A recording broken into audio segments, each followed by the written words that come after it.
అందరికీ వందనాలండి. కీర్తన గ్రంథం 15వ అధ్యాయం చదువుకుందాం. యెహోవా నీ గుడారంలో అతిథిగా ఉండదగిన వాడెవడు? నీ పరిశుద్ధ పర్వతం మీద నివసింపదగిన వాడెవడు? యథార్థమైన ప్రవర్తన కలిగి నీతిని అనుసరించుచు హృదయపూర్వకముగా నిజం పలుకువాడే.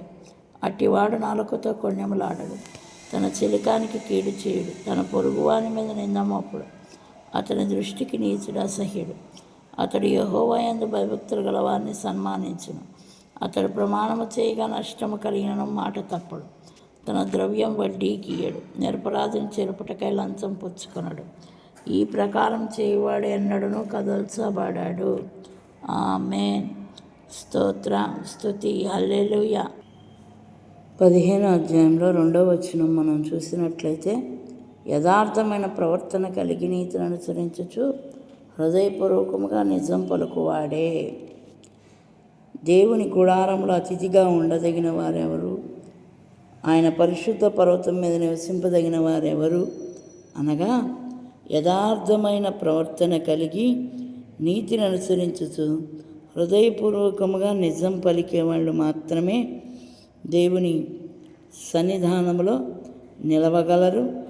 దేవుని సన్నిధానంలో నిలిచి ఆయన్ని స్తుతించగలరు.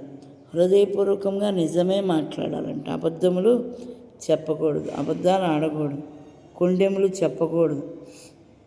ఎవరి మీద మనము అబద్ధము చెప్పకూడదు. యథార్థమైన ప్రవర్తన కలిగి నీతిని అనుసరించుచు యథార్థమైన ప్రవర్తన మనకు ఉండాలంట. యేసుక్రీస్తు ప్రభువారు ఆశించింది హృదయ శుద్ధి. అందుకని వాక్యం ఏమని చెప్తుంది? హృదయ శుద్ధి గలవారు ధన్యులు, వారు దేవుని చూచెదరు అని వాక్యం సెలవిస్తుంది. హృదయపూర్వకముగా నిజం పలుకువారే.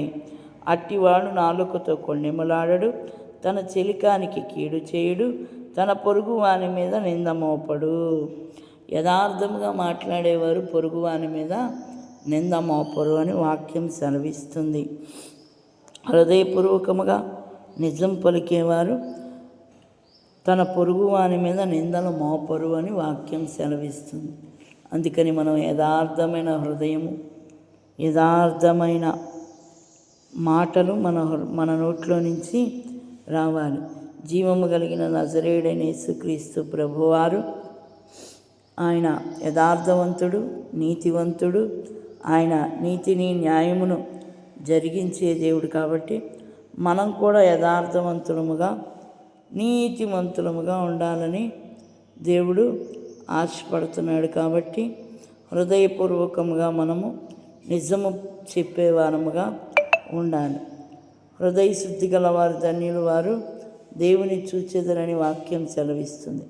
హృదయ శుద్ధి ఉన్నట్లయితే దేవుణ్ణి మనము పరలోక రాజ్యంలో చూడగలుగుతామని వాక్యం సెలవిస్తుంది. కాబట్టి జాగ్రత్తగా మన మాటలు, మన చూపు, మన నడక, మన పడక హృదయపూర్వకంగా నిజం పలికే వారముగా ఉందాం. దేవుడి మాటలు దీవించి ఆశీర్వదించునుగాక. ఆమేన్. మహాపరిశుద్ధుడ, మహోన్నతుడ, నీ ఘనమైన నామమునకు వందనాలు, స్తుతులు, స్తోత్రాలు చెల్లిస్తున్నాం.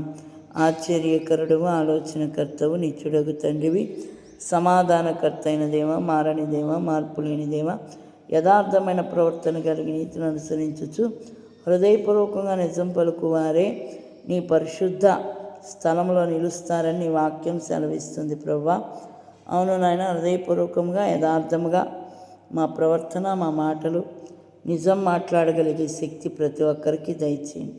ప్రతి ఒక్కరిని దర్శించండి. ప్రతి ఒక్కరి అవసరతల అక్కర్లు తీర్చండి. ప్రతి ఒక్కరితో మాట్లాడండి. ప్రతి ఒక్కరిని మీరే దర్శించి ముందుకు నడిపించండి. ప్రతి ఒక్కరి అవసరతల అక్కర్లు మీరే తీర్చమని యేసుక్రీస్తు నామంలో అడిగి వేడుకొనుచున్నాం తండ్రి. ఆమేన్. పరలోకమందున్న మా తండ్రి, నీ నామం పరిశుద్ధపరచబడుగాక, నీ రాజ్యం వచ్చుగాక, నీ చిత్తం పరలోకమందు నెరవేరుచున్నట్లు భూమి యందును నెరవేరునుగాక. మా అనుదిన ఆహారం నేడు మాకు దయచేయము. మా రుణస్తులను మేము క్షమించి ఉన్న ప్రకారం మా రుణములను క్షమించుము. మమ్మను శోధనలోనికి తేక దుష్టు నుండి మమ్మను తప్పించుము. రాజ్యం, బలం, మహిమయు నిరంతరం నీవై ఉన్నావు తండ్రి. ఆమేన్. యేసు రక్తమే జయం, శిలువ రక్తమే జయం. ప్రవేశనామమునకు సంపూర్ణ విజయం కలుగునుగాక. Amen, amen, amen. అందరికీ వందనాలండి.